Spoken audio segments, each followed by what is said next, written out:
Hey, today I got Rich Sommers in the house to talk about how boutique hotels are taking over the Airbnb game. Along with him, I've got my favorite co-host, Brian Davila, a.k.a. The Bald Guy. What's up, boys? Brian, what's up, dude? Brian, what up? Thanks for having me. Excited for this conversation today. I was last year. I think it's been like almost 3 years, man. Really? Yeah, time flies.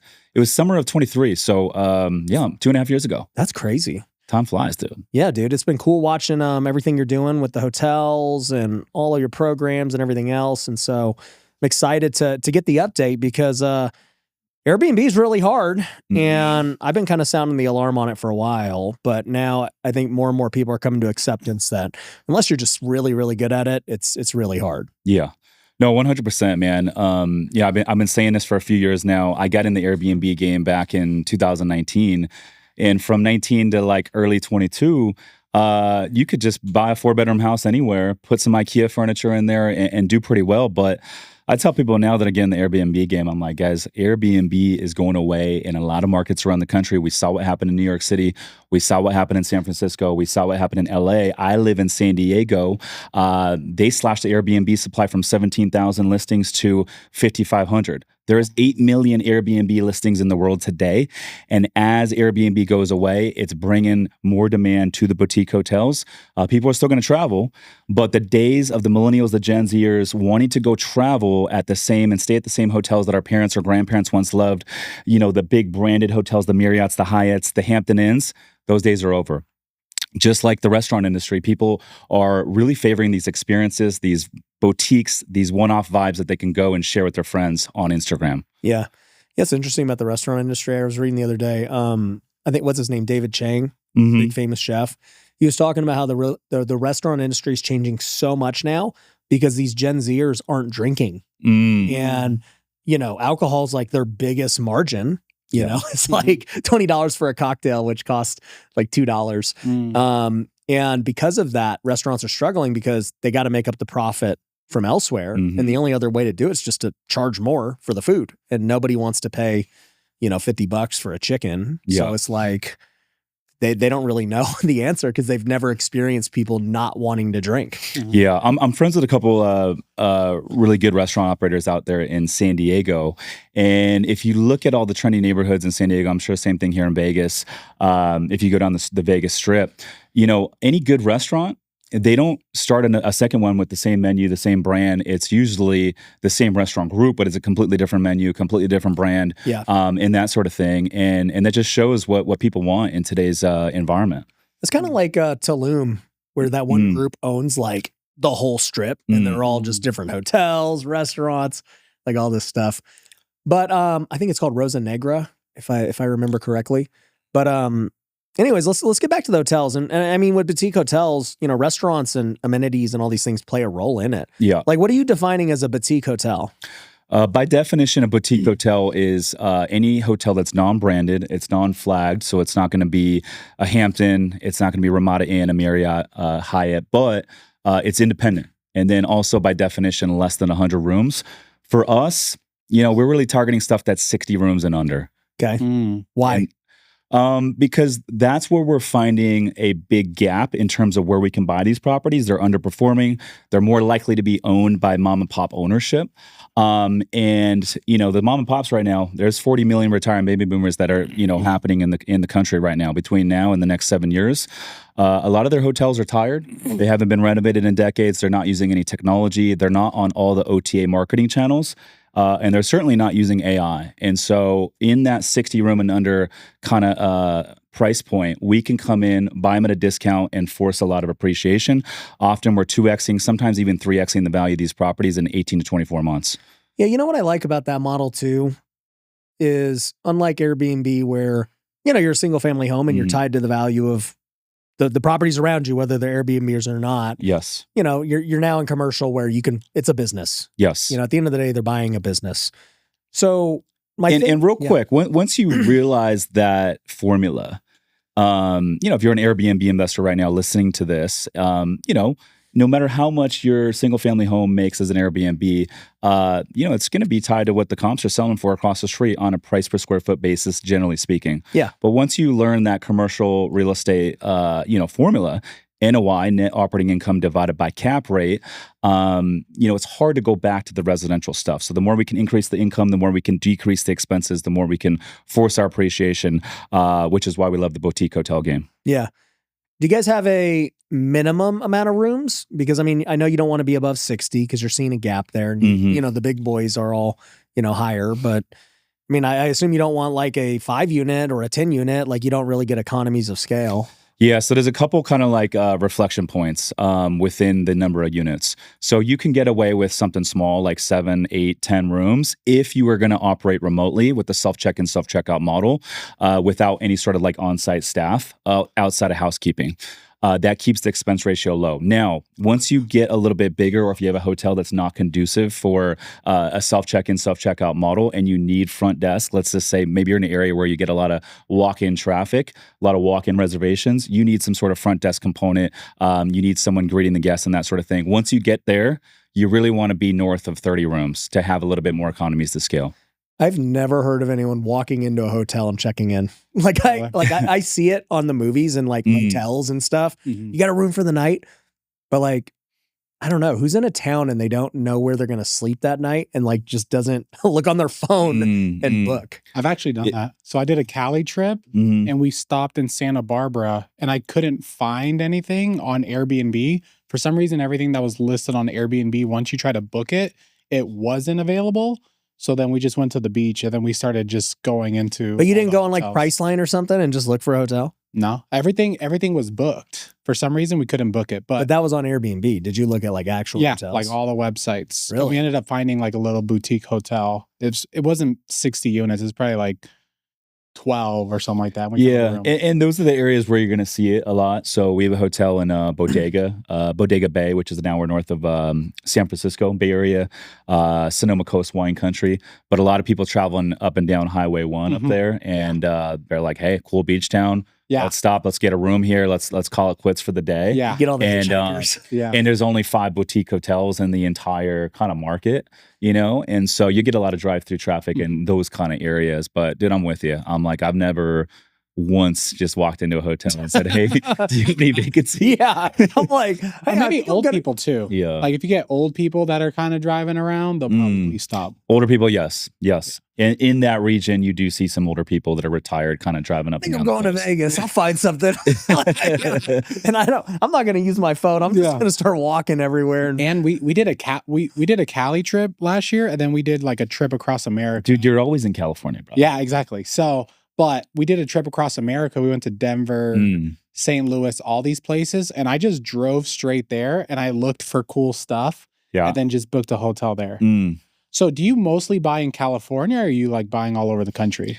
The number one thing that we look for is areas that have tight Airbnb regulations. And so for us, we're California coastal, pretty hyper-focused on that. We like supply-constrained areas in California that don't have a ton of oversupply of other hotels. I made the exception a couple times to go outside of that, but it's only because the deal came through a personal relationship, and it was too good for us to pass through. How much do you make owning these hotels? From a cash flow perspective or in terms of appreciation? I would say like net. Cash flow. Yeah. Cash flow. Yeah.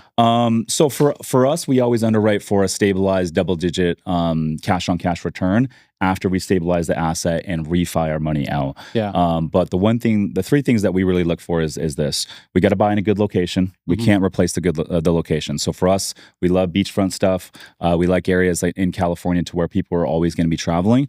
The last thing I want to do is go buy a hotel in an area where there's pawn shops, liquor stores, gun stores, and people just don't want to travel there. Number 2 is we need to buy below market value. Yeah. So I need to come in at a good going in cost basis.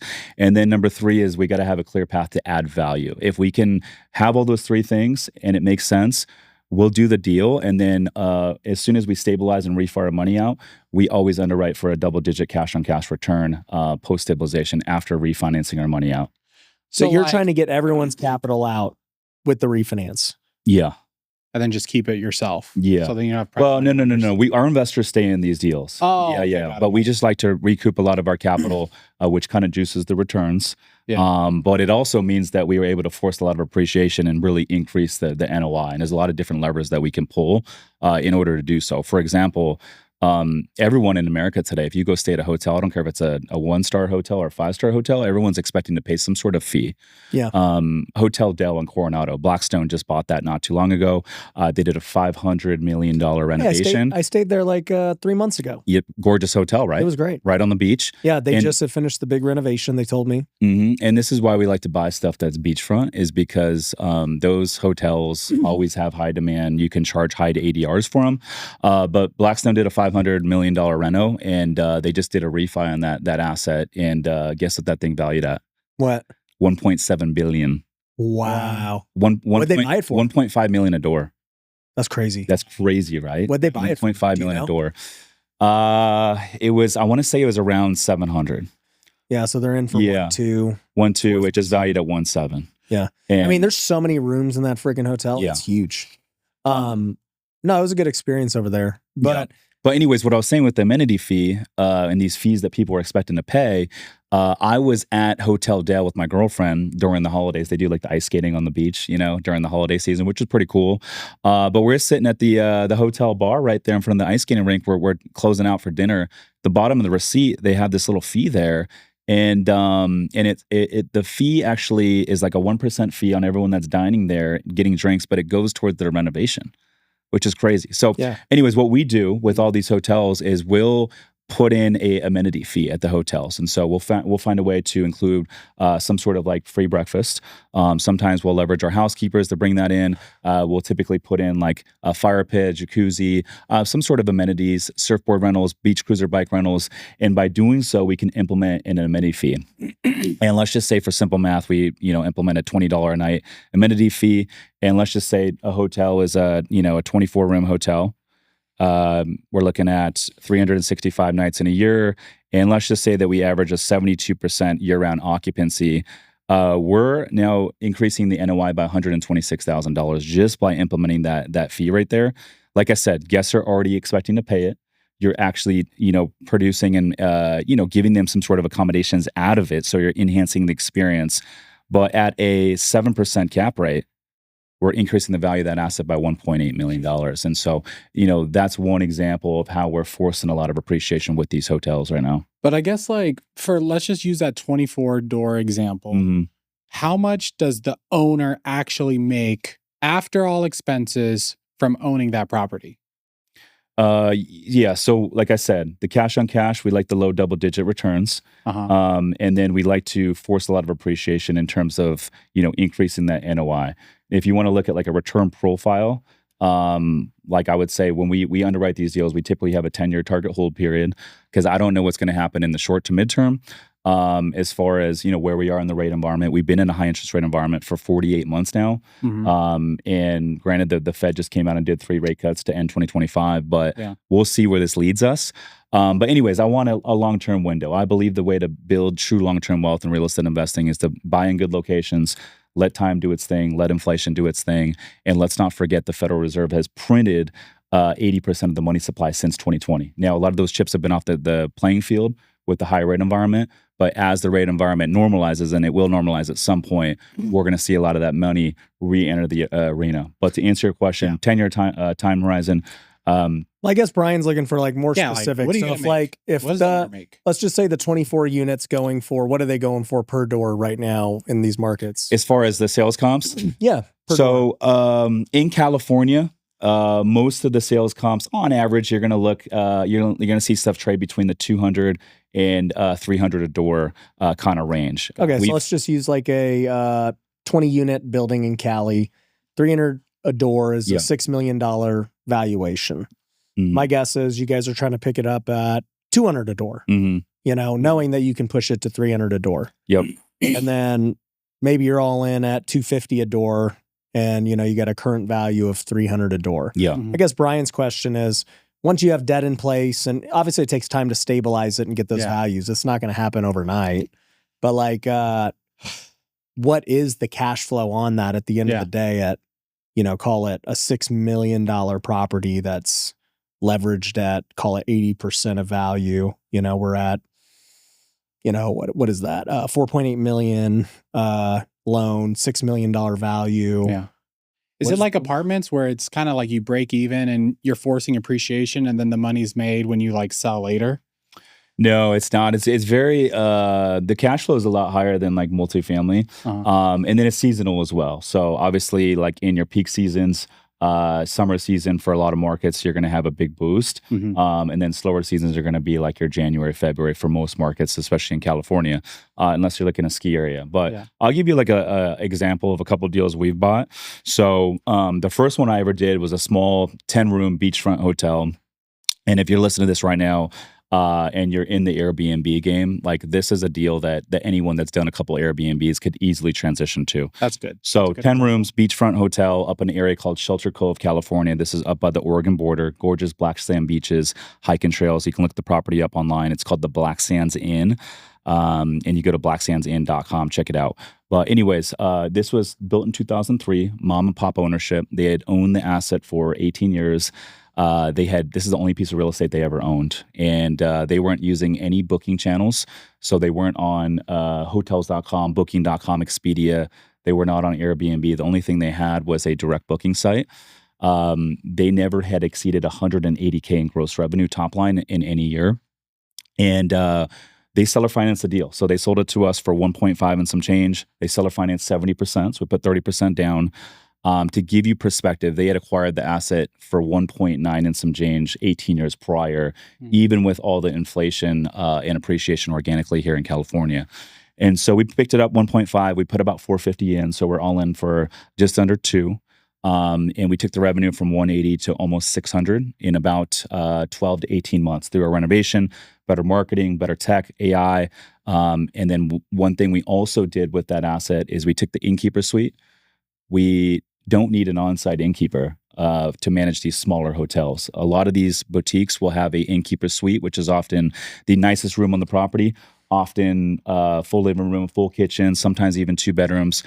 We'll take that manager's payroll.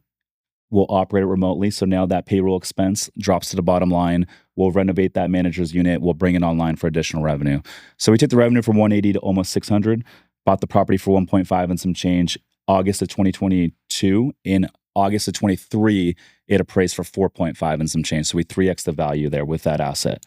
So that's kind of like what's possible with these smaller boutique hotels. Now we're doing a little bit larger deals, like the one in. But that 600K, let's just say that's bringing in. What will the net cash flow be on the 600 revenue? Yeah, NOI on that asset is going to be in that kind of 320 to 350 range.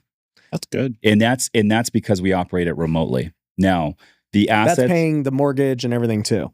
That's before debt service. That's before debt service. So how much is the debt service on the 350? So on average with hotels, you're going to get about a 65% LTV. And right now with the rate environment for hotels, you're looking at around 6% interest rate for stabilized perm debt. Is your goal? So, but hold on. Just, I mean, because the viewers, but Brian and I keep talking about rentals and stuff. Yeah, I have this conspiracy theory, just so you know, that rentals don't make money. So, like, as far as cash flow goes, that's your conspiracy theory. Yeah, I'm the conspiracy theorist that believe rentals don't actually make net cash flow, net after mortgage, after taxes, after capex. Yeah, everybody hates them in the comments. And I agree with that, especially in certain asset classes. Yeah. Like I own some multifamily stuff, and like we sold a couple deals like right before the rate environment went up, and these like 1960s product. They never cash flowed the entire time we had plumbing issues. Yep. And these syndicators came in and like paid crazy amounts of money for them right before the rates went up. I'm like, damn. Yeah. But I agree. Yeah. I think the one caveat to that is still Airbnbs in the right market.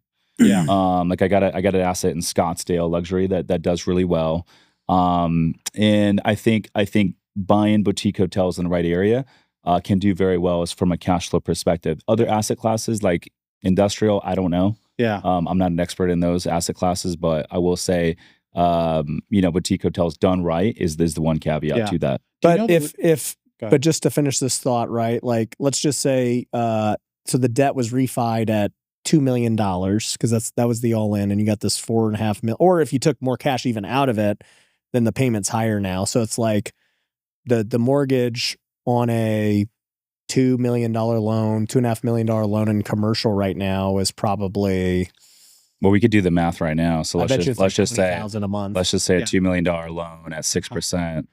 You're going to pay $120K in interest. Yeah, plus principal, and so taxes. So with that NOI being, $320, $350, you can afford to, go up a little bit more in leverage.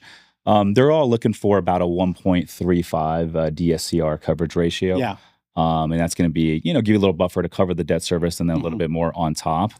So we'll see. It's going to be a very interesting year with the rate environment. Yeah. We'll see, how this kind of shakes out. But dude, if you would have told me, or any real estate investor for that matter, that we would be in a highest interest rate environment for 48 months, the rates would essentially double. Yeah. And we wouldn't see this crazy freaking recession and this collapse, I would have thought you were crazy. I mean, wouldn't you agree with that? Yeah. No, it's been brutal. So is your plan to acquire all these hotels, like build this big portfolio and then sell, then cash out? Is that the play? So for us, so we have a fund. This is the first one. We have 6 hotels that we own in the fund. We're gonna put 4 more in this one and then close it, start fund 2.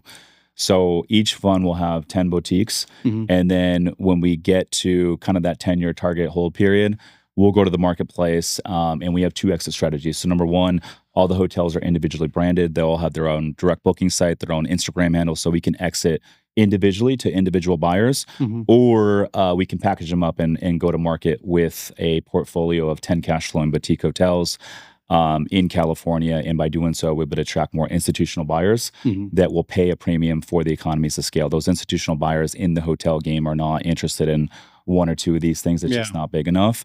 But a portfolio of 10 will attract some of these larger buyers. Yeah, because now you're like an actual big hotel. Yes. Because they're all combined. Yeah. But I think like to wrap up the thought, it's like even on that deal, which is a super good deal, in the grand scheme of things, the property after debt servicing and everything might make $100,000, like after everything.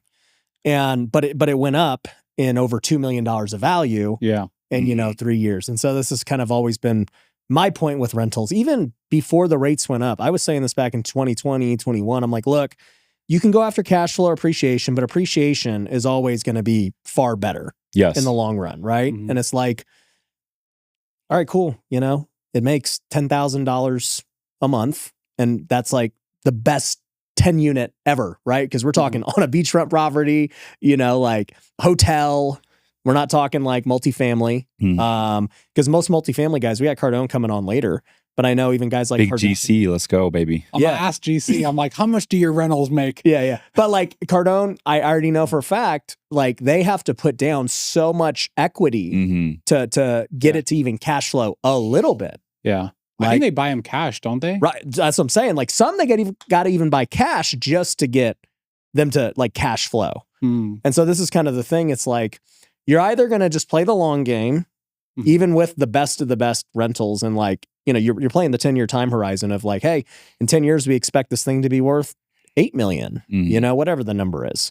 And that appreciation is so much greater than any amount of cash flow. Yeah. That's where the big pop is. And I completely agree with you. I think so many people try to get into real estate investing today and they think like, hey, I'm going to retire, flow. baby. Yeah. I'm like, dude, like real estate investing is a long-term game. Yeah. Like with all the hotels we're buying with Summers Capital, like, and our investors get paid first. We're the last to get paid. We get paid when we go and exit these deals down the road. And so like, you need to have active income. I tell people that all the time. Like you got to figure out a way to make active income within the real estate game to supplement the long-term stuff. And I think the opposite play of that is you got a lot of business owners out there, or maybe like content creators that are good at creating active income, but they're not good at investing it. And so I think if you can have a business that creates active income, you can have a online persona or a personal brand that creates active income, and then you park that active income into these assets that you can hold long-term in good locations. Let time do its thing. Let inflation do its thing. I think that's the secret sauce. Yeah, I agree with that. Brian, are you going to buy a boutique hotel? What are you going to do? Well, it sounds like they don't make money for the operator, so no. But like, let's say someone's listening to this. So I'm friends with the Real Estate Robinsons. Do you know them? Yeah, Tony and Sarah. Yeah, Tony and Sarah. Yeah. So Tony and Sarah were buying a bunch of Airbnbs in Joshua Tree. And then eventually they recently got into boutique hotels. So it sounds like there is more potential for someone to make a living off that cash flow, but it sounds like they need to be like smaller units and you have to be the one operating them. Is that right? I would say that it depends. I think like the example I gave you, the Black Sands Inn. Yeah. That's a great example for someone that's, done a couple Airbnbs, go sell one or two of them and 1031 exchange and something like that. Exactly. You could get an deal for a relatively cheap down payment. Yeah. Yeah. And now you own a beachfront hotel with 10 rooms. It's commercial real estate. Yeah. And like that asset, like, for some people, $15,000 a month. Yeah, exactly. That's a lot of money. Exactly. If you don't have a team, you don't have employees. Yep. Some people live a pretty minimalist lifestyle, and that's a lot of money for some live people. in one of them. Yeah, for real. Right. House. But like, for someone like myself or like Ryan, yourself included, like, shit, I got a freaking massive team. I got payroll. We got vendors, like everyone gets paid but you, sometimes, and they all get paid first before you do at least. And so, you got to figure out a way to bring in active income. And so it really depends on how you want to go about it. Like, do you want to be small and boutique, or do you want to build a big thing and have massive payroll and all this sort of stuff, Yeah. I think the fight that Brian has had. Yeah. Because we've just done all these we just started doing this co-host thing about the last 3 weeks, and people are like liking it or not liking it, depending on who you talk to. Dreams on either side. But when you say co-host thing, what do you mean? I've just had him as a co-host on every podcast, and then sometimes him and I don't even have a guest, and we just talk about crap. I listened to your guys' 2026 or 2025 year-end recap. Okay, that was a good episode. There we go. There we go. Hey, that was a good episode. Hey, leave a comment. Did you know my name, or did you know me as the bald guy? Oh, actually, we knew each other. Never mind. Damn it. Dude, you've DM'd me a couple times when you were in San Diego. Yeah. And so I knew who you were, and I was following you, so I knew who you were. Yeah, okay. People refer to him as the bald guy. Yeah, I just they're like, the bald guy sucks, or like the bald guy makes sense. There's like no in between. Yeah, you're either really you guys had a really good conversation about closers and having closers that can. And you just told us, you're like, I started closing myself. Oh yeah. You see, we're pretty right on this podcast. We're like, salespeople suck. He's like, dude, fired all my salespeople. It's like, and I've gone through all the progressions of like using third-party sales and bringing it back in house, and gone through all these closers, and I'm like, dude, the amount of time that you spend as the founder, like babysitting the closer, getting on follow-up calls. And it's like, dude, like you might as well just jump on yourself and close them yourself. It's a lot easier. You know what I mean? Yeah. And so I don't know. And you make a lot more money. So I don't know. It's an evolution process. But it's part of the game of being an entrepreneur and building something, and you got ups and downs, and obviously there's unlocks that come with it. Yeah. And when you have those unlocks, it feels good. And then there's other seasons where shit gets really heavy. Yeah. And when shit gets heavy, it gets pretty lonely. And you got to really dig deep, and you gotta figure things out. And the one thing I do know is happiness stems from growth and progress. And so I was a 11-year government employee as an air traffic controller before I got into business and real estate. I didn't know anything about business or real estate until I was 33. And the one thing I've learned is happiness stems from growth and progress. And so the more we grow, the more we progress, the happier we are, regardless of all the ups and downs. Got it. Yeah. Hey, if you're looking to get started in real estate investing, then you need to use our Cashflow 2.0 system. We give you all the motivated seller leads. We give you software, one-on-one coaching, and everything you need to start your real estate investing business. And we've seen so much success from our students with this system that we are willing to guarantee it. So if you want to learn how it all works and how you can get your first real estate deal today, go on over to wealthyinvestor.com and apply. Someone from our team will get with you, and you could have your first deal within a week once you get on this system. So head on over to wealthyinvestor.com and we'll see you there. Yeah, I just think the big thing that Brian and I both want people to know is like this idea that people were sold for the last 20 years, bigger pockets and all this stuff of like, just buy a few rentals and you're good. Just you'll retire in 5 years. It's like, no, you're not. Like it's just you will retire off rentals over a long period of time, but it's just the cash flow is the hardest part today. The appreciation is where the money's at. But the rate environment will help that. Yeah.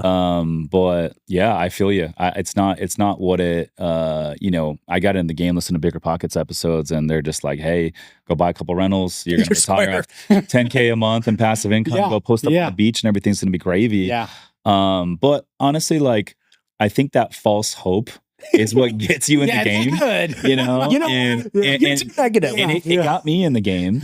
And the truth is, obviously, there's a lot of ups and downs. Had I known it would be this hard as an entrepreneur, I probably would have never left the air traffic. I would have never quit, and got into this to begin with. So it's like that false hope is actually like kind of a good thing because it gets you in the game. I have said that before too, where I'm like, I would rather not know all the problems and just like go into it like, bro, this is gonna be so easy. Yeah. And then you're like, this is not easy. But now I'm too far along. Like I'm too heavily invested. Yeah. That I gotta just see it through. Alex Hermosi calls that uninformed optimism. That's really good. I think there's a level that's good. Informed pessimism is like once you're like, oh, this is really hard, and then you get pessimistic. Bro, I learned that in sports. I remember my freshman year of high school. I went to the first day of baseball, and I didn't know that the day one of practice, they're just trying to get rid of the weaklings. Bro, so we're on the football field. I'm like, first off, why are we on the football field? Like, I thought I signed up for baseball. What are we doing out here? And I showed up. I thought it was a meeting. And I'm in jeans, Jordans. I had the rubber bands on my pants. Nice. I didn't know you rock like that. I was that guy. And then I had a big jersey. And I was like 14 years old. Like, bro, I'm about to be the guy out here.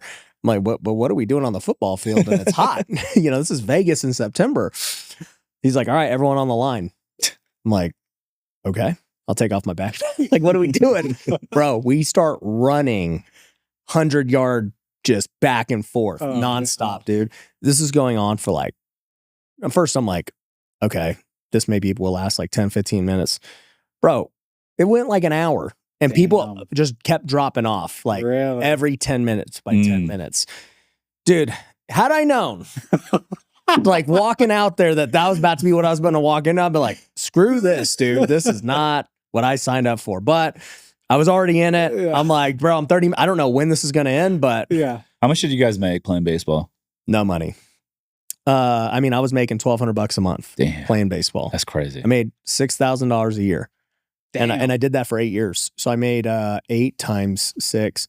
I made $48,000 playing 8 years. Wow. I made $48,000 yesterday.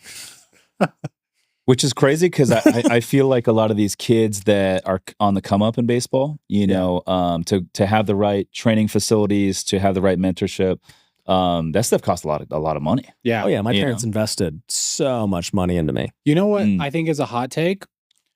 Rentals are the thing of the past, but college is the thing of the future. Now you're a fool. No. Why do you say this? Bro, these college athletes are getting paid. Well, yeah, crazy paid.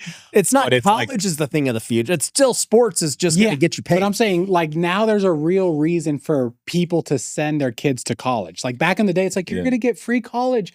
Now some of these contracts, but the college athletes that are getting paid is like the top 2%. But still, before they were making nothing. Yeah, but they were going to become a pro. It was just a stepping stone. And think about like these people that are coming from lower income neighborhoods and stuff like that, and they're good at sports. Now they're going to have the mindset of like, dude, I can go to college and make a lot of money. Where before they're like, I'm going to go to college and like get a degree.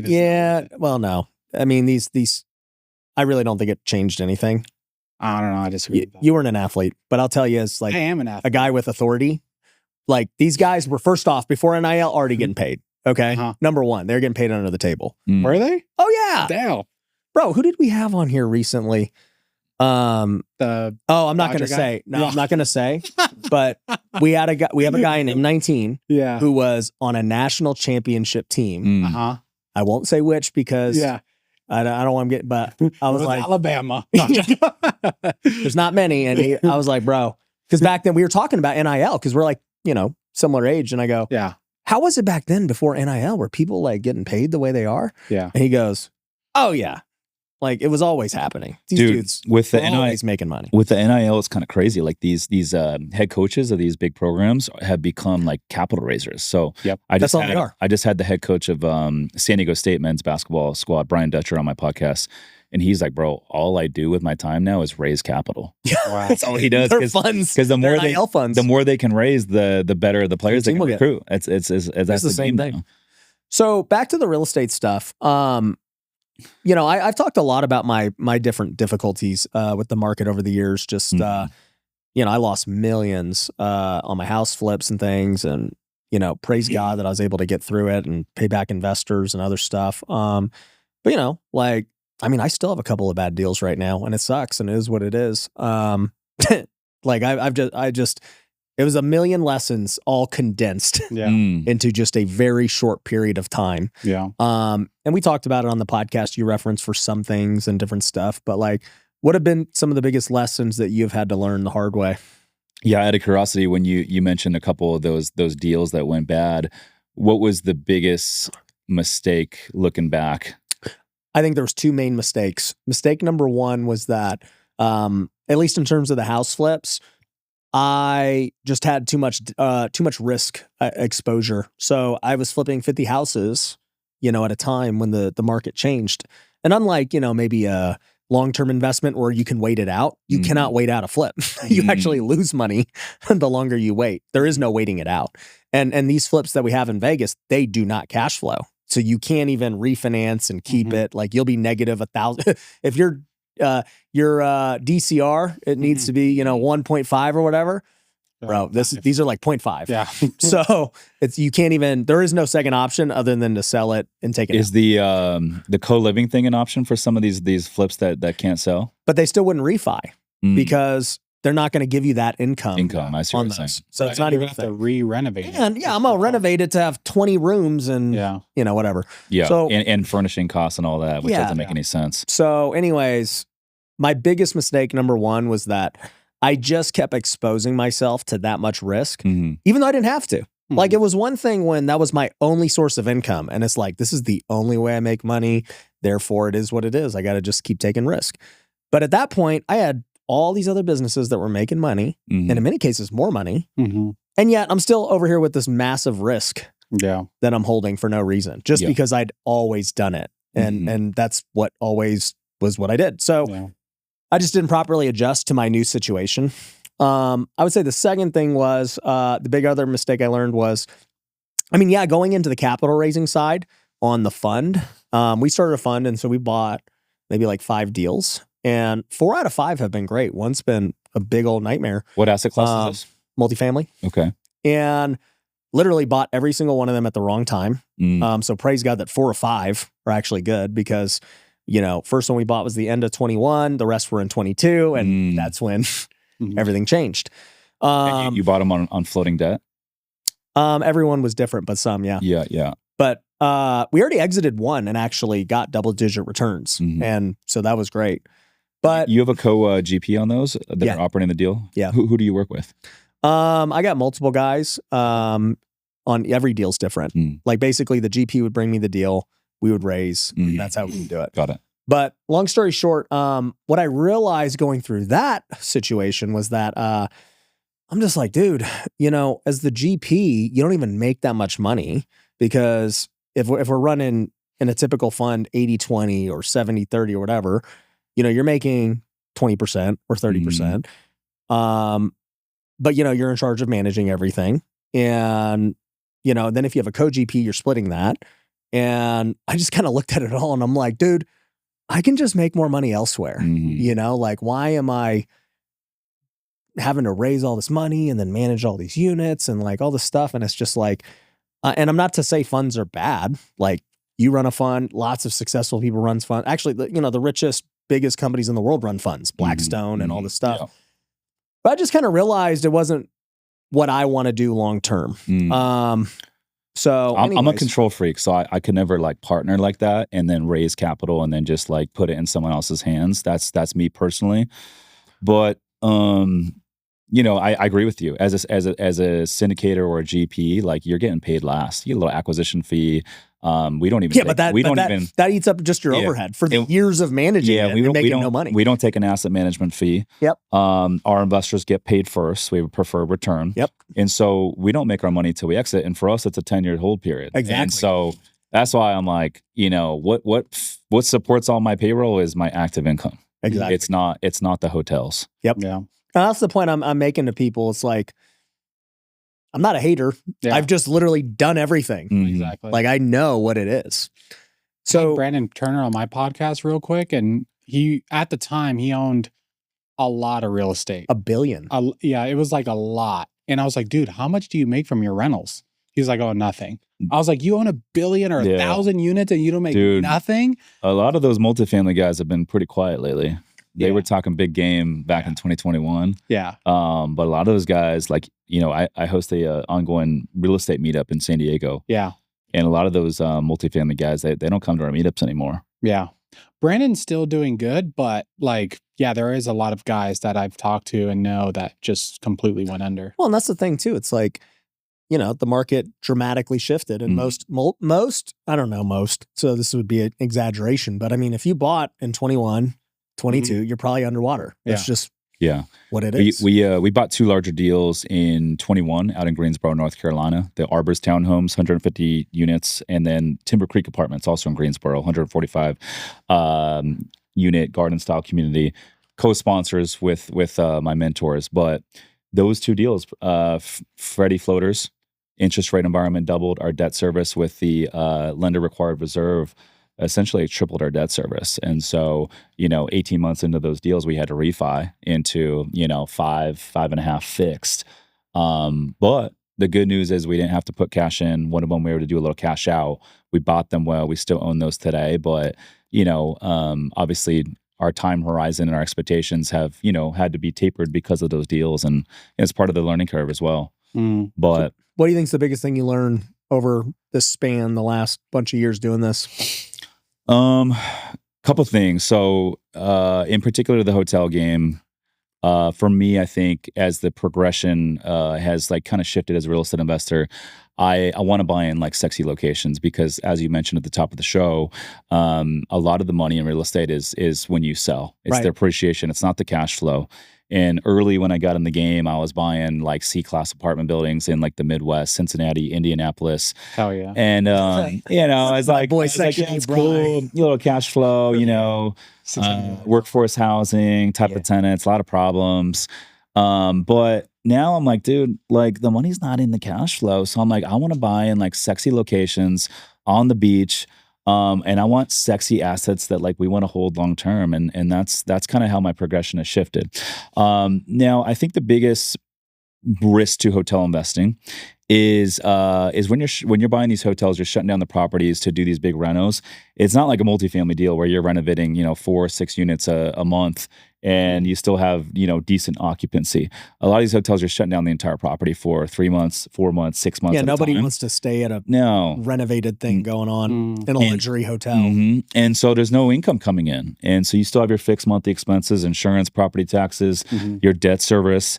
And then, contractors can disappear. You can go over a timeline. The city can stop you. There's a lot of things that can go wrong. And that's the biggest risk going into these projects. Luckily, we haven't had any major issues with renovations. And then I think the biggest mistake I've made in the boutique hotel game is really a shift in kind of how we're buying. Looking at the deals we have now, we can kind of see now which ones are the better performing ones and which ones are a little bit more we got to push and pull on them a lot harder to get them to perform. And the best performing deals that we have right now are the ones that are in good locations, but supply constraint areas, meaning there's only so many other hotels in the market. Yeah. So, for example, Bodega Bay, we have a 44-room hotel up there called Hotel Dega. And we went in there, did a nice job with the renovation. We're one of 5 hotels on the market. The other 4 hotels are all mom and pop. They're all very tired. And so we can do a nice job with the renovation, implement the tech, implement the AI, and really command a nice lift in terms of ADR. On the flip side, Hotels Indel, which is probably our most congested hotel, great neighborhood. It's in the Little Italy neighborhood here in San Diego, which is where I live. Been there 8 years now. Our office is also co-located there in our podcast studio. Great location, right? But there's thousands of other hotels in San Diego. And so when you're a boutique hotel on a Monday, Tuesday night, without a bunch of, amenities, and you have these waterfront hotels downtown, like the Marriott, the Hyatt, with all the amenities, and they're charging $129 a night. How do you compete with that, right? Yeah. And so, in terms of creating these big lifts for your renovation and like these big ADR lifts, you're going to get the biggest jumps in areas that are well located but very supply constrained. And so moving forward, that's solely what we're targeting. So I want to get into Catalina Island, for example. I'd love to get in that market. Other supply constrained areas along the California coast, I'd love to do another deal in Bodega. But that's probably my number one learning lesson that I've learned thus far. How many units do you have? How many rooms across the different hotels? I don't know off the top. So I can tell you the Lodge is 40, Dega's 44, Black Sands is 10, Zendel's 24. We got the Surf Break in San Clemente, which is 18. And then we got Hotel Era down in Tulum, which is 10. Dang. Oh, you got one in Tulum? Yeah. And that came through a personal relationship. But, for the remaining 4 that we'll put into this fund, it will be California coastal and our core markets. We made the exception twice to go outside of it. One was the Lodge up in Lake Chelan, Washington. That came through our bridge lender. They repossessed this deal back in November of 23. And they came to me in November 23. They said, hey, Rich, we just took this asset back from the developer. It was a 2021 built deal. And they said, we got to get off our books by the end of the year. We think you guys would be the perfect buyer. We can sell it to you at a discount. And so we moved quick. We closed December of 23. And 4.87 after the seller credits, 40 rooms, essentially new construction, about 120 a door, below replacement cost. And then to give you an idea, when it was developed in 21, it last appraised for 7.5. And so good deal on the buy side, but our core markets are California, so I really want to stick to that. Yeah. You know what I like about the boutique hotel space too versus Airbnb is like you guys have different rules than Airbnb. Like I don't think can you really be shut down from operating a hotel? You can't. So, in a market where there's already license for it, Airbnb regs are gone, or they get taken away for whatever reason. Like you have commercial hotel zoning, zone for nightly rentals. And that's another thing. I see a lot of guys online. They're like, hey, like I want to buy this multifamily deal. It's an apartment building and I want to convert it into Airbnb. Like, what do you think? I'm like, for one, if the regulations ever change in the city, like that's going to suck. Number 2, no commercial appraiser is ever going to give you the value for the nightly rentals because it's a multifamily property, it's zone residential. But number 3, there's not really a feel good component that comes out of buying a multifamily deal and then kicking out all these families to do the short term. Like, there's no way that you're going to feel good about yourself doing that. Yeah. So, what are the ways that? I mean, obviously, when you mention your biggest lessons, you're like, hey. Know the competition. If Marriott's over there for $100 a night and they kill it, they got everything anyone could ever want. You're just not going to beat them. 2 would be, and I guess 1 and 2 are very similar in that, hey, don't have just don't have competition. Try and buy where there's very little competition. I mean, to me, that makes sense.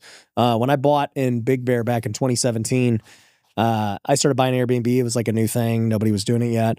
And literally, I just remember looking on Airbnb. I'm like, these all suck. Like, it's really not hard to stand out. And mine killed it for like 5 years straight. And then when more came on the market, mine had aged, and I had renovated them and they'd been stayed in literally like 1,000+ nights. My occupancy was like literally 95%. It was insane. And shout out to my property manager, by the way. She's great. But yeah, I mean, you think about that, like there was probably over 1,000 stays at each one. And so they have been worn, dude. And so I noticed it kept getting harder and harder to rent them and more competition came on board. Yep. I'm like, am I really going to go do another full rehab on this 5 years later? Cause they just been beat to crap. Cause especially too, it's like your climate matters as well. Like in Big Bear, it's literally like snowing and all this stuff and people are coming in with their snowboard stuff and it just is what it is. So did you still have them today or do you sell them? I still own a couple, but majority of them, and look, this is why I say, like, for me anyways, rentals were great in that front. Like they all doubled, some even tripled. I sold them, made a killing. No regrets. They were awesome. And it was also a different time. I also cash flowed like crazy during that time. I mean, I bought a property, my very first Airbnb, it's 2017, bought it for $200,000, 2-bedroom, 1-bath cabin, put like 30 into it. So I'm all in at 230. My mortgage was like $1,400 a month. It rented for $4,000. Self-managed. It was very easy. So it was killing it. Then the next one I bought, same deal. I bought it for like 230, put like 50 in it. So I was in it for 280. And that one rented for like 7,000. And it was just like absurd numbers. But you know, some of it is the just the economy. Like tourism numbers are down right now versus where they were in 2021 was the peak. The Fed had just, you know, printed a ton of money. People were getting out, a lot of traveling. So everyone was making money back then. And right now it's, you know, the numbers are down. But also, you know, look at the economy as a whole. It's not supposed to be easy right now for a lot of business owners. You know, think about you know, how the everyday American recoups on liquidity. It's by refinancing their primary house. And so I don't care if you're a doctor, an attorney making $400, $500K a year. You probably still have kids in private school. You probably have an expensive mortgage. You probably have a couple car payments. And even those folks need to re-up on liquidity. And no one's been able to refinance their home for, you know, 4 years now. And so, you know, I think liquidity is an all-time low. You know, credit card delinquency and credit card debt is an all-time high. And so, you know, people, the first thing they cut out is going to be travel. It's going to be the luxurious things, the nice things. Now, on the high end of travel, I just had the director of hospitality for CoStar Analytics on one of my community calls. And I was interviewing him, and I was asking him, like, hey, like, what sectors within the hospitality are least affected right now? And he said the luxury is least affected because these folks that have a lot of money, they're still going to go travel. They're still going to spend money on the nice things. But the middle of the bell curve for all hotels is kind of that, you know, mid-class, kind of like 2-star, 3-star type of product. And that's where the most competition is. If you go on the high-end stuff, you know, the Hotel Del in Coronado, you see these landscape hotels, these like really cool, well-designed, like vibey hotels. There's not a lot of competition for those items. And so those ones are still doing pretty good right now. Got it. So what are other ways like that you could really make a boutique hotel stand out? Because, I mean, if you're on the low end, really, you're just trying to do self-check-in, you're probably not adding too many amenities because it's just hard to get economies of scale, I would imagine. Yeah. And if you're going to have self-check-in, self-checkout model, it's hard to do the amenities if you don't have someone on site to really, you know, obviously service those amenities and that sort of thing. A couple of things we're doing to stand out and really separate ourselves from the competition right now in the hotel game. So number one, we use an AI revenue management platform that does anywhere from 100 to 200 AI pricing adjustments throughout a 24-hour period, similar to how the airlines do it based on supply and demand. Revenue management is huge in the hotel game. A lot of these mom and pops you're going to buy from have static pricing. So they're going to have a weekday price and a weekend price, and they might have a slow season and a busy season, and they just set it and forget it. That's the first thing I look at. And I know if they got static pricing, that's an easy lift for us. The other thing that we're doing to stand out right now is in 2025, I went all in on AI. I implemented an AI concierge at every single one of our hotels. Each of these AI concierges will have a different name and personality based on the market that the hotel is located in. They will text the guests in blue iPhone message using emojis, staggered response times, even intentional spelling errors, so it feels like a real human component. They will text the guests with check-in instructions, helping them with check-in instructions. They'll restaurant accommodations, things to eat at the restaurants, daytime activities like hiking trails, but even driving 5-star reviews on Google, bringing additional revenue in the form of early check-in fees, pet fees, and even additional room nights. But the cool thing is this. The guests are pinging the hotel concierge via text if they need, you know, the room's clean, they need towels, they have issues, whatever. And then our AI is plugged in real time with our CRM. So at the end of every single month, we collect all that data real time at all the hotels. And we can say, okay, these are the biggest constraints for the month. Let's go solve these biggest constraints in terms of the operations to improve the quality of service. And so that's been a big lift for us. And dude, we're spending $1,200 a month per AI concierge. Oh, wow. I mean, it's a huge lift. What is it called, or did you make it yourself? So we have actually one of our investors, he's, shout out to Ephraim. So he's got this AI bot company and it's called AI Integrators. Oh, okay. And they implemented all that stuff for us. You go to AIintegrators.com/Rich Summers if you want to check them out. But if you're in any business right now, you can implement an AI bot into your business, which is pretty cool. That is really cool. Especially the blue text message That's big. Yeah, it's big. It's big. Yeah. I always say if you're a real estate investor right now, business owner, you're not using tech, you're not using AI, you're not using social media. Like, dude, it's going to be hard to compete with those of us that are. Yeah. What do you think about that? Right? Because I remember the first time we ever met was personal brand stuff and everything we were doing. And, you know, your brand's grown a lot over the last bunch of years doing podcasts and everything else. Like, what do you think is going to happen with brands and social media? What do you mean specifically? I mean, obviously, it's a good thing for any business, right? Yeah. If you want to go raise capital or start hotels or whatever, like, it's a good thing. And all three of us here have personal brands that have helped us build our businesses. But I guess, is it too late? Is it harder, easier? Yeah. What are your thoughts on it? So a couple things here. I think AI is really shifting the game here. And so I think the way to really stand out in 2026, 2027 and beyond, with people having AI clones now, you see a lot of people on social media writing AI scripts. I see. The way to stand out is to do long form content like this. Live events, long form content is really going to be the way to stand out, be authentic.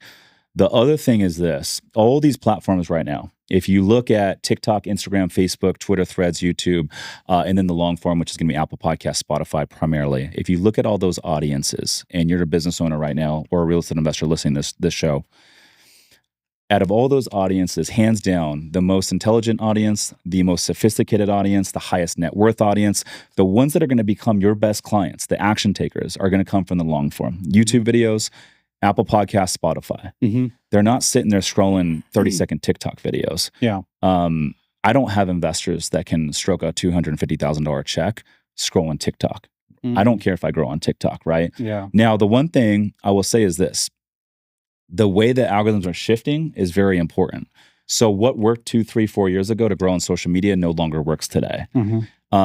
All the platforms, they want to keep people scrolling. And so they know the way to keep people scrolling is to show them good content. And so regardless of how many followers you have, if you don't put out good content that people want to share and see, they're not going to give you views. Yeah. And so the old game used to be volume.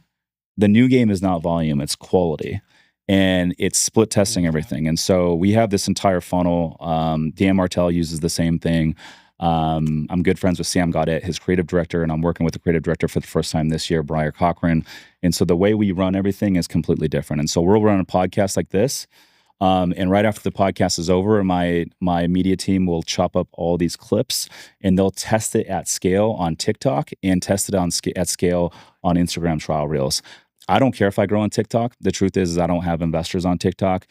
Dan Martell doesn't care if he grows on TikTok either. However, TikTok makes a great testing platform because it shows your content to like 90-something% non-followers. And so if the non-followers engage, then you know it's a good clip. If the non-followers don't engage, we'll kill it. And so you'll see a lot of clips on my TikTok and my Instagram trial reels that never make it over to the other platforms, Facebook, Instagram, YouTube Shorts, etc. And so we use TikTok as a testing platform. It's a very sensitive algorithm, but I'll give you an example. So like we could have a clip from this podcast right now, right? And you could take the same exact video and the same exact video and just have a different 3-second hook on the beginning of it. Rip both of those on TikTok, come back 48 hours later. One will get 150,000 views. One will get 1,000 views. The 1,000 view video, we table it. It's not the winner. The 150K, we enhance it and then put it on all the different platforms. And by doing this, we're putting out consistent content that's been proven out. We're not shooting from the hip. We already know people are going to engage with it. Yeah. And that is the secret sauce. That is what wins today in the content arena. And that's how you grow. That's how Dan Martell's growing. I mean, the dude came on my podcast 2 years ago. He had 170K on Instagram. This is Dan Martell 2 years ago. Today, he's got north of 2 million on every single platform and channel. And I think he's crossed like 10 million total, all in 2 years. And this is like the number one thing that he does. We're running this playbook right now and we're growing really quick. That was a great insight, dude. That was one of the best insights we've had on here so far. Yeah. There we go. But besides my rental thing. Yeah. But yeah, that's a little bit of game on that right now. What about audio? What about growing your audio listeners? Because I think you have a big audio audience, right? Yeah. One thing that we're actually going to start doing is Spotify actually syndicates like podcasts now. So we're going to start basically uploading all of our podcast episodes directly to Spotify. And then from Spotify, they'll upload to the other platforms.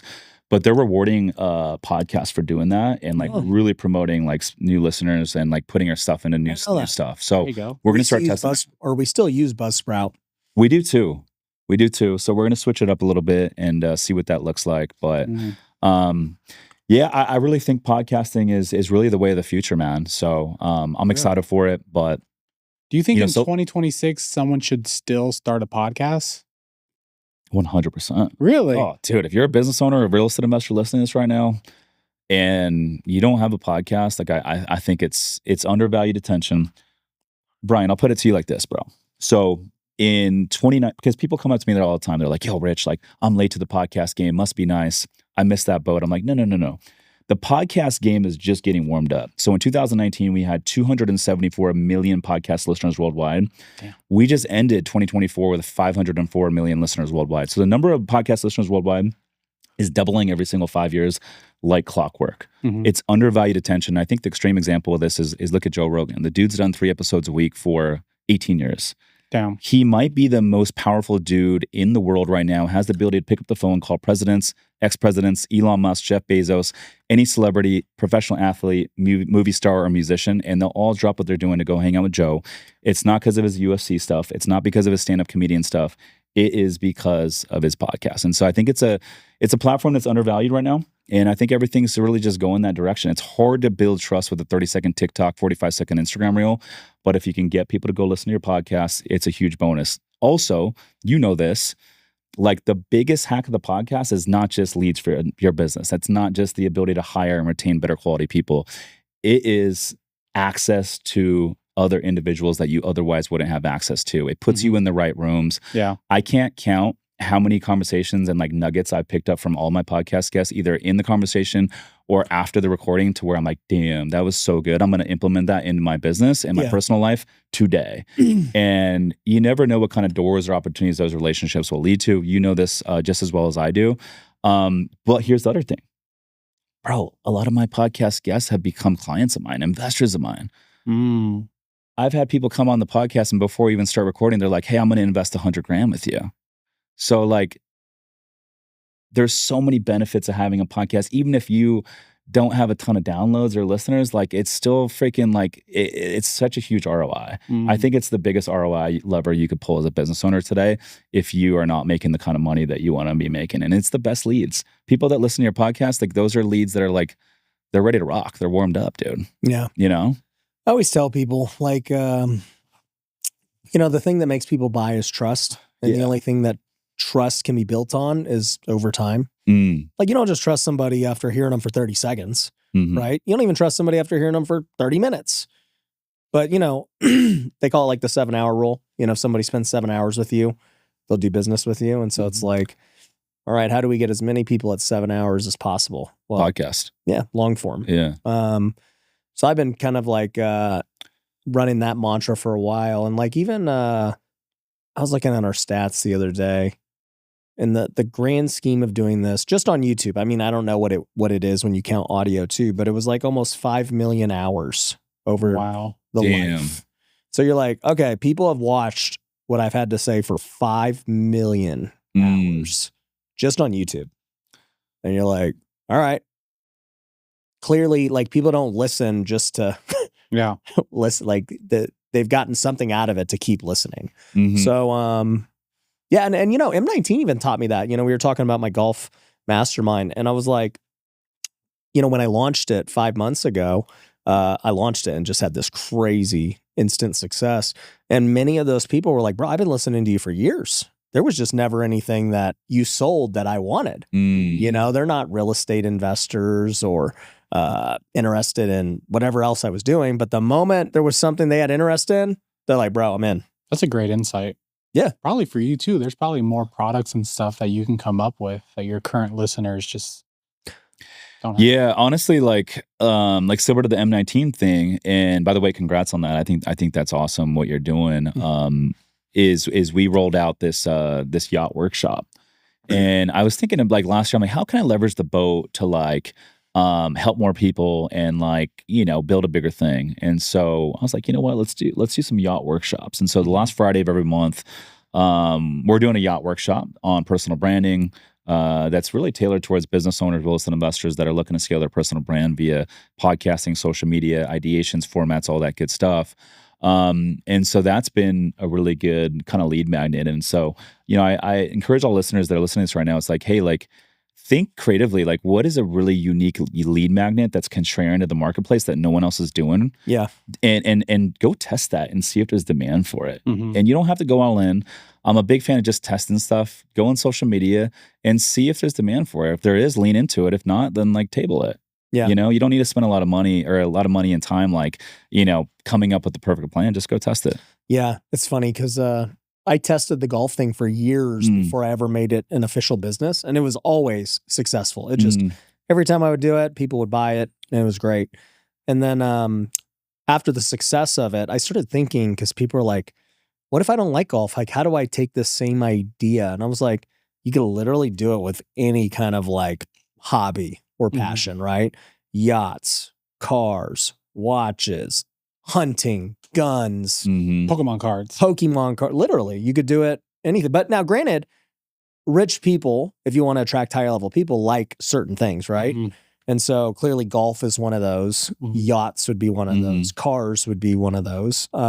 If you enjoy, cycling or something, or hiking, it's like, yeah, a lot of people enjoy that. So you don't really kind of know who you're going to get on that front. But yeah, there's just different things that rich people like. Yeah. Out of curiosity with the podcast right now, I noticed you guys are doing a lot of clips. Not clips, but a lot of shorter, like 10, 12-minute segments of other longer conversations. Yeah. How many are you guys putting out a week right now? So I told the team last year was our worst year on social media. And I kind of just looked at the numbers, and it was directly correlated to the amount of times we posted. So we posted half the amount of times on YouTube than we did the previous years, and we got the most watch hours. So I said, just freaking post twice as much. Yeah. And do the clips and everything else. And now I can already see it starting to rebound back the way it was. So yeah, I mean, my goal is I want to post 200 times this year. On YouTube. And so these are long form videos. Well, I mean, this is one. Yeah, this is definitely one. Call it one of those clips would be one too. That are 10 to 15 minutes. But not shorts. Yeah, not shorts. Some long real form videos. Yeah. So that means we got to do 4 a week. As long as we hit 4 a week, that's 200 posts, and we should hit the numbers we want. And what's your strategy this year with short form, like on Instagram specifically? We do about 3, maybe 4 a day. Okay. And what's interesting now is like, because I kind of am known for different things at this point, like I'm like, okay, 1 golf video a day. Yeah. 1 real estate video, 1 Christian video, 1 business video. Just keep it centered.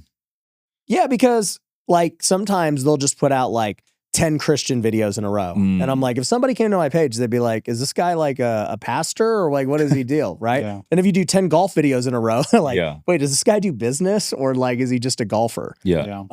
So it's like, they have to be intentional about, spreading out like who I am, because I am all those things. Like golf every day. We run the nonprofit. I like buying real estate. I run businesses. Like they're all part of me. But they all don't define the only thing I do. Yeah, that's something that I've kind of had to like hone in on is like, I want to build an audience of people that have money, real estate investors, business owners, people that are into growth mindset.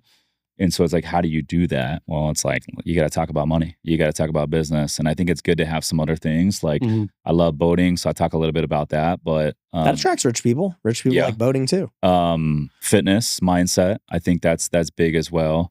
But I heard your guys' podcast, the 2025 year-end recap, and I heard you say that you only want to bring on like guests on the podcast that can spit some game. Yeah. And there you go, Rich. That's what you're on, baby. And so I'm like, hey, but Rich, I'm really sorry. Yeah, but I'm with you on that, because every time I bring someone on my pod and I'm like, I'm like kind of running a little dry 30 minutes in. I'm like having to carry the conversation a little bit. I'm getting bored. If you're getting bored as the host, the listeners are probably getting bored too. Oh yeah. And you can tell by like if you go through like my podcast, like how long they were based on like how juicy the information was. And some people come on and they like surprise you. You're like, damn, I didn't know this guy could spit like that, you know? This guy was But the one thing I noticed with the guests that come on, and I think this is an important takeaway for your audience, the guests that come on my show that are actually growing on social media, they actually have real brands and audiences. They have another gear when the lights come on. They almost like come out like another personality. They're a showman. Yeah, it's a little bit entertaining. Like you're fucking entertaining a little bit at the end of the day. Yeah, and you have to turn it up a notch. And you either have it or you don't. And I think some people they have it, some people just don't. Bro, you want to hear a funny story? You're talking about Dan Martell. Yeah, I've told this story before, but first time I met Dan. Okay, back then, okay, and you said he had like 170. Back when he first started. He's a little nerdy back then. Well, he had like 80,000. Okay, and lots of guys with 80,000 will reach out, want to be on the show. I'm like, who's this guy? And one person was like, hey, you got to meet Dan. He's this cool guy. I'm like, whatever. Another person, it's like, hey, you got to meet Dan. He's this cool guy. He's coming to Vegas. He wants to meet you. And I was like, yeah, whatever. Finally, my friend Pete reaches out to me. He's like, Ryan, this is Dan. You need to meet him. You're going to love it. He's coming to Vegas. Just do it. I'm like, fine. Like I've heard enough. And like I said, I didn't know anything about him. He wasn't putting out like all this content. Like literally, I know nothing about him. So then he comes and we do the show. And what made me remind is what you just said of like, sometimes these people surprise you. Well, once again, I know nothing about him at this time. And then bro, you were like the smartest guy I've ever talked to. And I was like, bro. And so we got done with the episode. I was like, bro, I am so sorry that I just kept ignoring you, bro. Like I wasn't big dogging you or anything. Clearly, like I shouldn't be big dogging him. And I was just like, I just get hit up so much all the time. And like, if I'd never heard of you, I really just say no. Yeah. Like I literally, people I watch, like I usually reach out to people I want to have on. Or if someone big reaches out that I've watched, I'm like, oh yeah, dude, like, let's roll. So I just didn't know who he was. So anyways, afterwards, there was this event happening at Topgolf, and I was like, you want to just go? He's like, yeah. And then we hung out, and then I was like, you want to speak at WealthCon? He's like, yeah, let's do it. And then like, we just been buddies ever since. And so we've done a lot of things since, but it's always a funny thing because at that time too, he was like, I really want to see how you're running things because I'm trying to build my brand. And so, he came on, and I mean, dude, he's like you said, he's crushed it. But I think right after he hired Sam and these other guys, and he's like, okay, I need a team. Yeah. I was like, bro, you're trying to do this. Like, you ain't going to grow if like, you're just not really taking it serious. How big is your team? That's a good question. So I have one videographer who's just on retainer. He's not on payroll, but he just comes in to shoot. And then I have two full-time editors, and all they do is clip like shorts and test them. What I found, and I'm sure you guys have found this too, is like there's two types of people that are on the media. They either like to shoot or they like to edit. It's typically not both. Yeah. And so we hire people that love to edit, and they don't really care to shoot. And so that's all they do full time is like 40 hours a week in the office is just literally test clips. On TikTok and Instagram trial reels, and I'll bonus them out based on number of views. So at the end of every month, any video that gets 1 million views, I'll bonus them $1,000. Any video that gets 500,000 views, I'll bonus them 500. 250,000 views, 250. And so now when we get out an episode like this, they're like fighting over who gets to chop up the best content, and they're also spending like an extra 15, 20 minutes on the best look. Are they VAs or Americans? They're Americans, and they work full time in my office. They're like, one of them has a college degree. They're like very sophisticated and very intelligent. But yeah, they're full time in the office with us. Got it. Which I honestly, dude, I can never do the fucking remote like people chopping up clips, because I'm in the office and whenever there's a good clip, I'm like, hey, like I'll just walk over to the desk. I'm like, hey, let's move this there, and then send it to me, and I'm gonna post it right now. Yeah. It's just a lot easier to kind of like, communicate what you're looking to do. Yeah. Yeah. What do you guys have here? You can tell you. Yeah, I mean, I have like 5 guys right in there. Yeah. And Tiffany. She's I have Justin, my producer, and I actually just started something with him that I've never done before, which is similar bonus based on the metrics that I value. which in our case is watch time. The number one metric I care about is watch time. I don't care about views. I don't care about anything. I just care about watch time. Because once again, if people just spend a lot of time with you, they do business with you. That's all I care about. So he's bonused on that. And then I got one person who just chops up clips. So he has to do 3 to 4 a day. Then I have another person who just does ads. I have another person who just does golf long form. And then the other who does just YouTube long form. I love it. So those are the 4 people. And then Justin oversees all of them. I love it. And Tiffany. And then Tiffany's my assistant. She's a jackknife. She does. She can do anything. Let's go, Anything Tiffany. you need her to do, roofing, credit. Tiffany makes a mean Tiffany.ai. espresso, She makes a great espresso. She's switching the podcast. She Yeah. books our M19 trips. Yeah. She books our nonprofit events. She books, we got our mastermind this week. We got She took my cat. Got rid of one of my cats and she took Really? Yeah. I did not know that. Yeah. She's awesome. What about, I know we got to wrap up soon, but like, how is it like dating and then being so successful? Because how old are you, if you don't mind me asking? It sounds like you're single. Are you single? I'm married. Okay. Married guys don't ask me that. Well, we always wonder, like, because usually it's like hard for men. What I've noticed, it's hard for men to find someone once they're successful and they're single. It's Why easier do you to find say someone that? when they're broke. I'll say this. We didn't have enough time to get into it with Maria. Yeah. And why do you say that though? I think because successful people's standards are just so high, and then I think standards become so high, and then they start worrying that people are dating them for their like riches. Yeah. So for one, I have a girlfriend right now. We live together. Shout out to my girlfriend Press. She's amazing. Shut up. But I will say that as I've grown, because I mean, I was 11-year air traffic controller. I was working nights, weekends, holidays. I didn't have anything to offer. Yeah. And so Didn't have anything to offer. yeah, and so Like just this tatted up dude.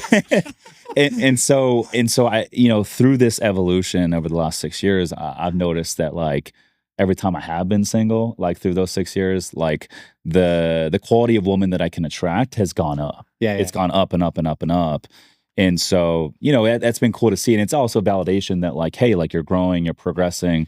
And I do have more to offer, right? And so that's been kind of cool. But it gives you more options. Now, I'll also say this on the flip side. I think being single as an entrepreneur, business owner, real estate investor, you're raising capital, you have a lot of people depending on you, team members, a lot of responsibility in this game. And being single with all the distractions is not like the best recipe. It can be a very dangerous thing. And so I've grown the most being in a relationship that's conducive. Like my girlfriend hasn't drank in 500 days. I'm in a season of sobriety. I do a lot of seasons now, of like 75 days, 100 days of sobriety. Yeah. And she supports me in the business. I'm putting in, 12 to 14 hour days, often working Saturdays and Sundays, and she completely supports that right now.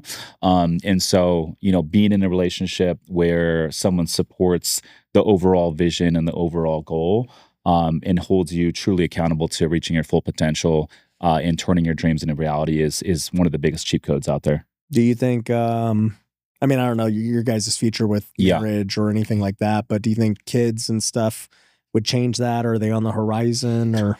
Yeah, dude. So we just got our first puppy. And close. Nice. We just got our first puppy. It's like the same thing. Golden Doodle. She's 8 weeks. We brought her home on Friday and she's amazing. But to answer your question, I want to have 4 kids. And so let's go. I would like to get engaged this year in 2026. Okay. Good job, Rich. Rich on fire right now. I want to have 4 kids. Rich, I have news for you. You get to control it. Yeah. You just get to buy a ring and do it. Yeah. And I've waited this long. I'm 40. And so I've waited a little bit. 40? Yeah, but she's 24. And so I think it's let's go, Rich. Hell yeah, she's 24. So she's young enough to kind of like, you can get the 4. Yeah, she can get the 4. She wants like 5 or 6. Nice. So that's the next chapter, next season for me. So I'm excited for it. And I'm 40 now, and I think it's time for that next season. Can I give you some advice? Yeah, let's hear it. So Brian has his 5th kid on the way. I got 5. I've got 4. Do you really? Yeah, 5. So you guys are younger than me. How old are you? 34. Okay, and you're 36. 36? Yeah. Okay, you guys are young. He's Guys, older. man. Yeah. So We know a lot of guys that just got married. Okay. Right? Oh, yeah. We want to help you out. Yeah. Okay. And none of them listen to us. Okay. Yeah, none of them. Like literally zero. I'm like, guys, wait, do this. But they're not financially well off either. They're just but it's not they're even like a young financial issue. A lot of guys get married because they want to get served, and that's like the complete wrong mindset. I'm not saying these guys, but I'm noticing a lot of guys want to get married because they're like, well, she's gonna cook for me. I could have sex, all these great things, right? But that's not the right mindset when you're getting married. Like, what can I get, right? But married guys that are gonna get married, they need to go to marriage counseling before they get married. Like, have the hardest of the hard conversations pre-marriage. Don't just hope that because you guys are so physically attracted to each other and you think you love each other so much that it's all going to work itself out. Don't do that. Go to the marriage counseling. There's 5 F's: finances, food. I was thinking of a different one. Yeah, no, food, family, faith. Okay. And I forgot the last F. Intimacy. Intimacy. Yeah, physicalness. Right. Okay. I think it starts with a P. But the point is, finances. Like, what is the clear expectations on who's paying for what? Is her money yours? Is your money hers? Who's paying for the mortgage? Who's paying for this? How much savings does this person have? How much debt do they have? What's their credit score? Like, all these tough questions. I'm sure you have, but for the listeners, you need to have these questions before you get married. Don't wait till after. It's like a business acquisition. Yeah, it's like a business acquisition. You got to underwrite the deal. Yeah, you can't just eyeball the house and be like, this looks good. I like this. No. Yeah, that's really good. I'll definitely do that. To think about everything that can go wrong, before you get into it. Exactly. Where do we align on people raising get kids? scared. They get scared to have those conversations because they think it's going to be shaky. So they're like, let's just not talk about it. We do these weekly check-ins every Sunday. And those have been really good. So we'll start like, hey, like, just 2 to 3 minutes, like just State of the Union, how you feeling mentally, physically, and emotionally right now, you know? And then she'll talk for 3 minutes, I'll talk for 3 minutes. And it's like, hey, like, how can I best support you this coming week? Were there any times this week where you noticed like, my act to like get your attention or need something? It's all these things. And it's just, it's a 20-minute kind of thing. There's an agenda. But these little like check-ins weekly are so freaking good. So if you're listening to this right now and you're like, you're in a relationship, like, dude, these 20-minute check-ins are so good just to sync up and make sure you're on the same page, And family too. Family's the other F I missed. Yeah. Well, I would add to that, like that the check-ins are great once you're in marriage. But like what you're talking about is pre-marriage. And I'll add to that, right? You said faith, like, that's a conversation that most couples don't have. But like once you have kids, you're like, man, how do we want to raise our kids? Do we want to go into like a Christian private school? Do we want to go into church? Okay, family, you dealt with this. It's like, okay, what does her family, bring to the table? What is mine? And do we got to live near her parents? Like my wife is Mexican, right? So Mexican people, adults, they still submit to their parents. Like, it's a big thing in the Mexican community where like, it doesn't matter how old you are. Your mom and dad are the authority. And I'm like, dude, why do we have to listen to your dad? Like, what the hell? Like 30 years, she's older than me. I'm like, why are we listening to your dad? But like, do they need to live around the parents? Like, are the parents, like, are you expected to take care of the parents? Like all these holidays, like who's, and then like for her, when we got married, we lived with her parents and she didn't want to move. And for them, that's normal. They're like, dude, we want you guys to stay. I'm like, bro, like, we got to go. For anyone listening, it's great advice. But anyways, Rich, I know you got to get out of here. Get to your next thing. We got Bradley in 6 minutes. There we go, baby. Let's go. He's running late. And you got Big GC in a little bit. Cardona's coming in an hour. So we're ready to go. But where can people find you? Everything's on Instagram at Rich_Summers. If you're interested in investing passively, summerscapital.com/invest. And if you're hearing this right now and you're like, hey, I'm doing the Airbnb thing right now, and this sounds like the next logical move for me, I want to buy a boutique hotel, you can go to hotelinvesting.com. We got a community of hotel investors. Yeah, hotelinvesting.com. We bought it for $3,500 a while ago. And I was like, dude, good ROI. Bro, I respect good domains. Yeah. That's legit. But anyways, we had a community of hotel investors, 120 members, 55 hotels bought and operated by our members. Hotelinvesting.com. We help them with the A to Z, how to find the deals, source the deals, and operate the deals. Hotels.com. Oh, and if you want like the podcast format, go check out my podcast. Ryan's been on there. The Rich Summers Report, Apple, Spotify. Hell yeah. And there YouTube. We go. All right, guys, go check it out. We'll catch you in the next one. Peace. Let's go. Selling to rich people is easier than selling to broke people. Yeah. Like 100%. Literally costs us millions tolerating. It's easier to make a lot of money at once than it is to make a little bit of money over a long period of time. Retirement is not biblical. It is nowhere in the Bible that you stop working and just chill. Yeah. That's not biblical.